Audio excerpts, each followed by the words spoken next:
여러분 안녕하세요. 오늘은 제가 평생 소화기내과에서 환자들을 진료해온 전문의 이정호입니다. 저는 40년 동안 수많은 환자분들을 만나왔고 은퇴한 지금도 지역 보건소에서 어르신들을 상담하고 있습니다. 그동안 제가 가장 자주 들었던 불편한 증상 중 하나가 바로 식사 후에 가슴이 답답하다는 호소였습니다. 많은 분들이 그냥 소화가 잘 안 되는 거라고 생각하시지만 사실 그 속에는 역류성 식도염이라는 중요한 신호가 숨어 있습니다. 오늘은 제가 경험한 환자분들의 이야기와 함께 왜 이런 증상이 생기는지, 그리고 어떻게 관리할 수 있는지 차근차근 말씀드리겠습니다. 첫 번째 환자는 66세 남성입니다.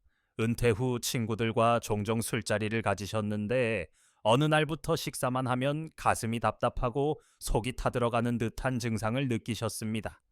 처음에는 단순한 체했다고 생각했지만 증상이 반복되면서 밤에 눕기만 하면 더 심해졌습니다.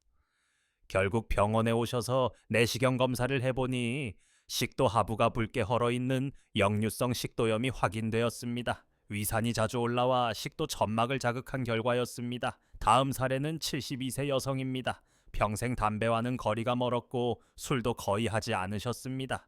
그런데도 식후마다 가슴이 꽉 막힌 듯 답답하고 마치 심장이 두근거리는 것처럼 느껴진다고 하셨습니다. 이분은 심장내과부터 먼저 가셨는데 다행히 심장은 정상이었습니다. 그러나 위내시경 검사에서는 위산 역류로 인한 식도 손상이 보였습니다.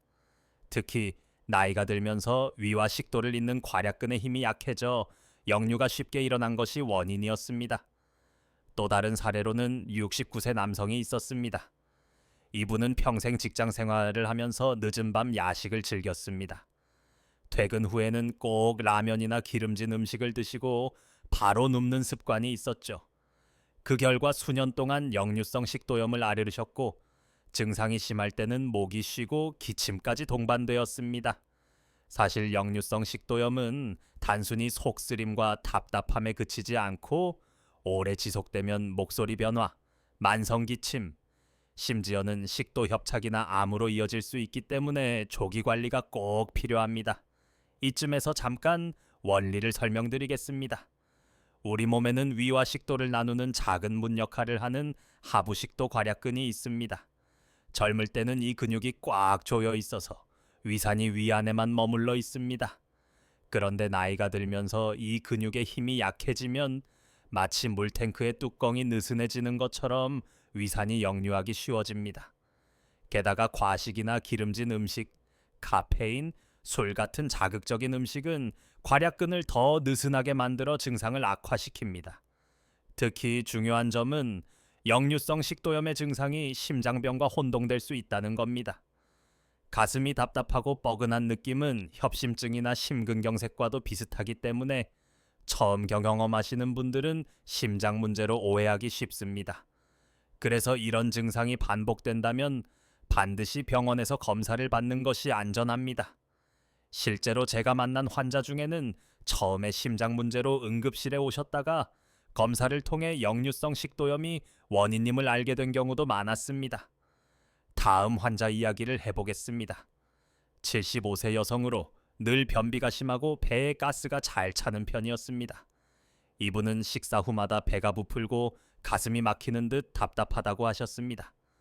내시경 검사에서 식도염이 확인되었고 추가로 위와 식도의 연결 부위가 위쪽으로 올라간 위식도 역류 관련 탈장이 있었습니다. 나이가 들면서 횡격막이 약해져 위 일부가 식도로 밀려 올라간 경우였습니다. 이 역시 역류성 식도염의 중요한 원인 중 하나입니다. 또한 환자는 63세 남성인데 이분은 커피 없이는 하루를 못 버티시는 분이었습니다. 하루 5잔 이상의 진한 커피를 마시다 보니 위산 분비가 과도하게 늘어나고 식도 점막이 자극을 받았습니다. 결국 식후마다 가슴이 쓰리고 답답해 병원을 찾았는데 내시경에서 명확한 식도염 소견이 있었습니다. 이분은 커피 양을 줄이고 저녁에는 아예 카페인을 피하면서 증상이 크게 호전되었습니다. 여러분, 여기서 꼭 기억하셔야 할 점이 있습니다. 역류성 식도염은 단순한 불편함으로 끝나는 병이 아니라는 겁니다. 한 연구에 따르면 역류성 식도염 환자 중 10명 중 3명은 치료하지 않으면 만성화되고 그중 일부는 식도 협착이나 암으로 진행할 수 있습니다. 특히 60세 이상에서는 합병증 위험이 2배 이상 높다는 보고도 있습니다. 그러면 왜 나이가 들수록 이런 증상이 잘 생길까요? 첫째, 하부식도 괄약근의 약화입니다. 둘째, 위 배출 속도가 느려져 음식이 오래 머물면서 위산 역류가 쉽게 일어납니다. 셋째, 비만이나 복부 비만이 있으면 위가 압박받아 역류가 심해집니다.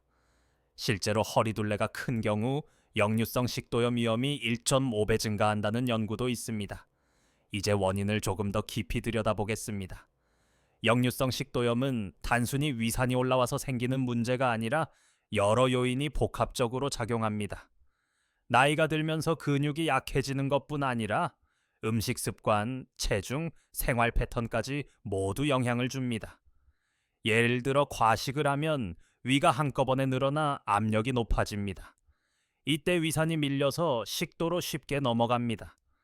또 기름진 음식은 위 배출 속도를 늦추기 때문에 식사 후 오랫동안 위에 음식이 남아 역류 가능성이 커집니다.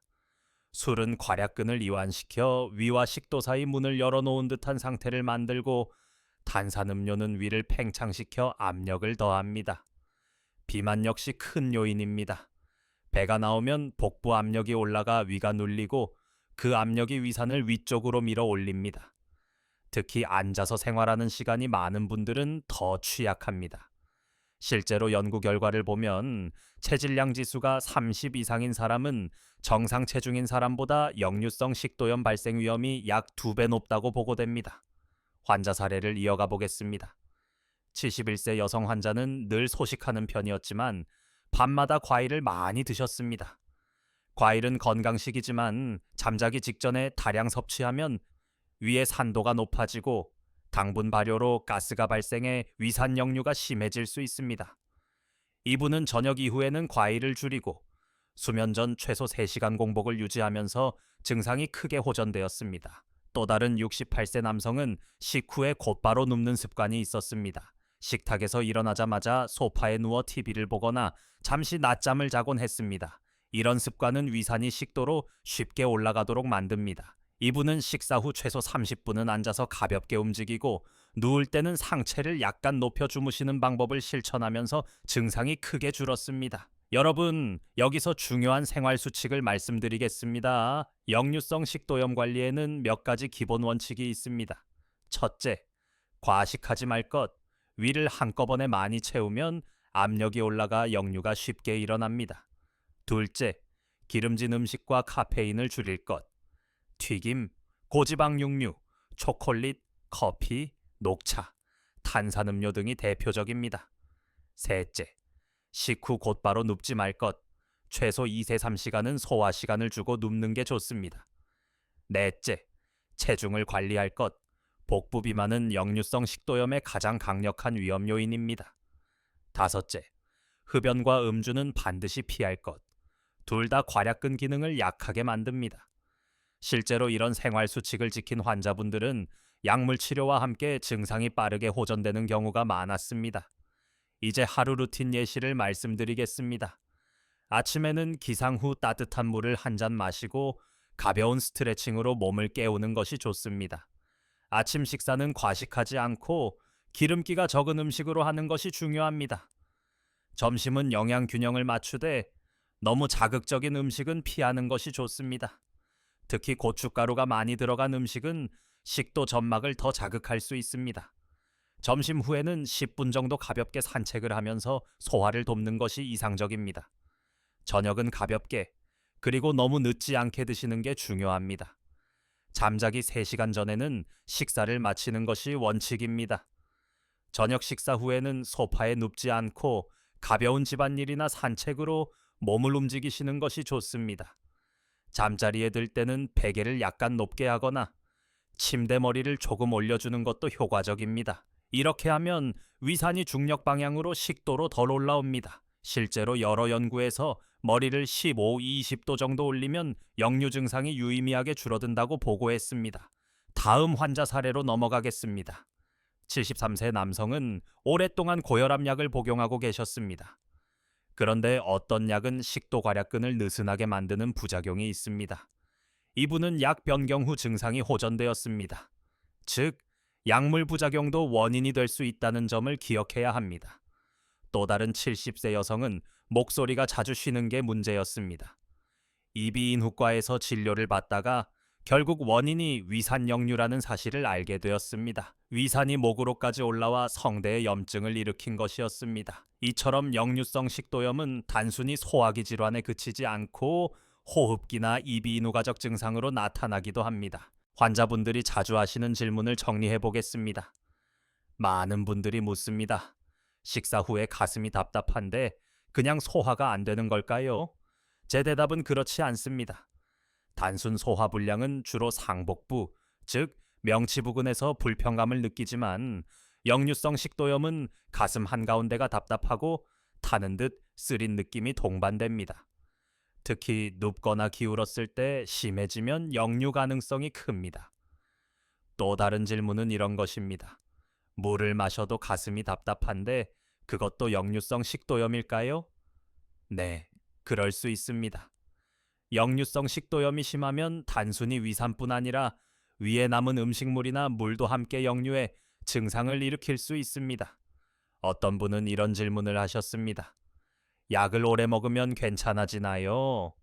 실제로 위산 억제제 같은 약은 증상을 빠르게 완화시키지만 생활 습관을 바꾸지 않으면 약을 끊으면 다시 재발할 수 있습니다. 그래서 약물 치료와 함께 반드시 생활 관리가 병행되어야 합니다. 또 이런 질문도 많습니다. 역류성 식도염이 암으로 이어질 수 있나요? 장기간 치료하지 않고 방치하면 식도 점막이 변성되는 발해식도라는 상태가 될 수 있고 이 경우 일부 환자에서는 식도암으로 진행할 수 있습니다. 그래서 정기적인 내시경 검사가 중요합니다. 이제 감정 몰입 사례를 하나 말씀드리겠습니다. 78세 여성 환자는 늘 손주들과 식사하는 게 행복이었습니다. 그런데 몇 년 전부터 식사만 하면 가슴이 꽉 막히는 듯 답답하고 목소리까지 변하면서 손주 앞에서 음식을 함께 즐기지 못했습니다. 이분은 눈물을 글썽이며 이렇게 말씀하셨습니다. 내가 평생 가족을 위해 밥을 차려줬는데 이제는 내가 밥 한 숟가락 넘기는 게 이렇게 힘들 줄은 몰랐다. 치료와 생활 관리로 조금씩 회복하면서 다시 가족과 함께 밥상을 즐길 수 있게 되었을 때 그 웃음은 잊을 수가 없었습니다. 또 다른 사례는 70세 남성이었습니다. 젊었을 때부터 술과 야식을 즐겼고 늘 과식하는 습관이 있었습니다. 은퇴 후에도 술을 줄이지 못했고 결국 심한 역류성 식도염으로 밤마다 가슴이 타들어가는 고통을 겪게 되었습니다. 이분은 결국 식도 협착까지 진행되어 음식 삼키기가 어려워졌습니다. 그제야 생활 습관을 바꾸셨는데 늘 하시는 말씀이 있습니다. 조금만 더 일찍 알았더라면 이렇게 고생하지 않았을 거라고. 여러분, 우리가 평생 당연하게 여겼던 밥 한 끼가 사실은 소중한 건강의 신호일 수 있습니다. 식사 후 가슴이 답답하다면 단순히 체한 게 아니라 역류성 식도염의 신호일 수 있습니다. 그 신호를 무시하지 말고 꼭 확인해 보셔야 합니다. 오늘의 이야기를 정리하겠습니다. 역류성 식도염은 나이 들수록 흔하게 나타나지만 방치하면 큰 합병증으로 이어질 수 있습니다. 다행히 생활 습관만 잘 관리해도 충분히 호전될 수 있습니다. 과식하지 않고 자극적인 음식을 줄이고 체중을 관리하며 식후에는 바로 눕지 않는 것. 이 작은 실천들이 모여서 건강한 식도와 위를 지켜줍니다. 여러분의 건강을 늘 응원합니다. 오늘도 건강 지키시길 바랍니다. 작은 실천이 큰 변화를 만듭니다.